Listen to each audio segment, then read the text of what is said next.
All right, let's get right into it. We are going to break down one of the most powerful songs of refusal ever written, Bob Dylan's It Ain't Me, Babe. And you'll see this is so much more than a simple breakup song. It's really a declaration of independence. You know, the song doesn't ease you in at all. It just hits you with this raw, unmistakable denial. Right from the jump, Dylan draws a line in the sand. It's this total rejection, which immediately makes you wonder, exactly. If it's not him, then who is this person he's being measured against? Well, the verses of the song are basically his answer. He starts to lay out, piece by piece, this impossible ideal that he's absolutely refusing to be. So what does this perfect, almost mythical person look like? Dylan basically gives us a checklist, and believe me, the bar is set impossibly high.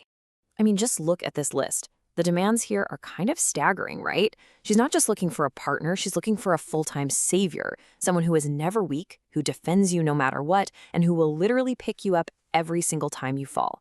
Dylan's making it crystal clear. This isn't a real person, it's a complete fantasy. And then you get this line, the ultimate expectation.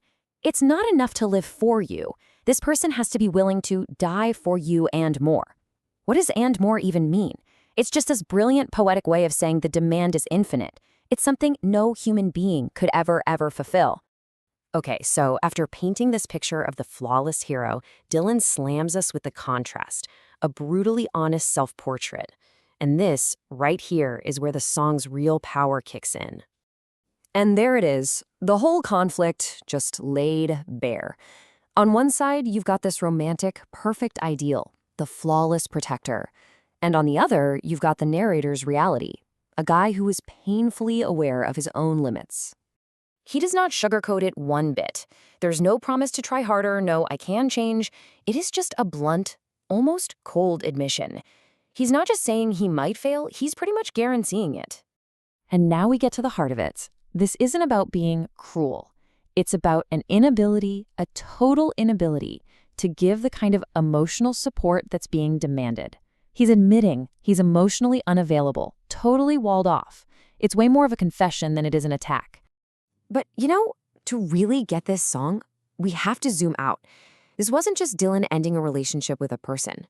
Back in 1964, he was breaking up with something much, much bigger. This timeline really puts it all into perspective. See, just a year earlier, Dylan was the reluctant king of the whole folk protest scene. It Ain't Me, Babe was one of the first huge signs that he was rejecting that crown. It was the warning shot before he famously plugged in his electric guitar at Newport, a move that the folk purists saw as the ultimate betrayal. Think about it. The movement wanted a hero, a savior who was never weak but always strong. They wanted him to be their voice, to fight their battles, to die for their cause and more. And his answer to the lover and to that entire movement was exactly the same. No, no, no, it ain't me, babe. And this incredible act of defiance, well, it wasn't just a passing phase. It has stayed a central theme of his entire career, and the song itself has become this permanent fixture. Now, take a look at this number, 1,146. What in the world could that possibly represent? It's a truly staggering figure, and it tells you everything you need to know about how important this song is to Dylan himself. Yep, that's how many times he has performed this song live.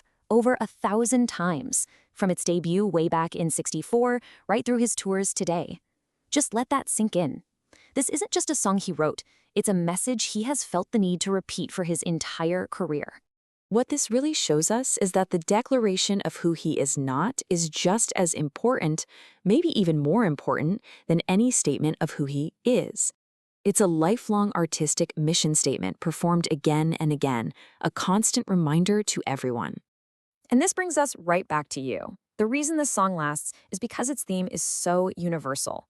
We all face expectations, from our jobs, our families, from society, that just don't fit who we really are. So the question the song leaves us with is a really powerful one. What labels are you refusing to wear?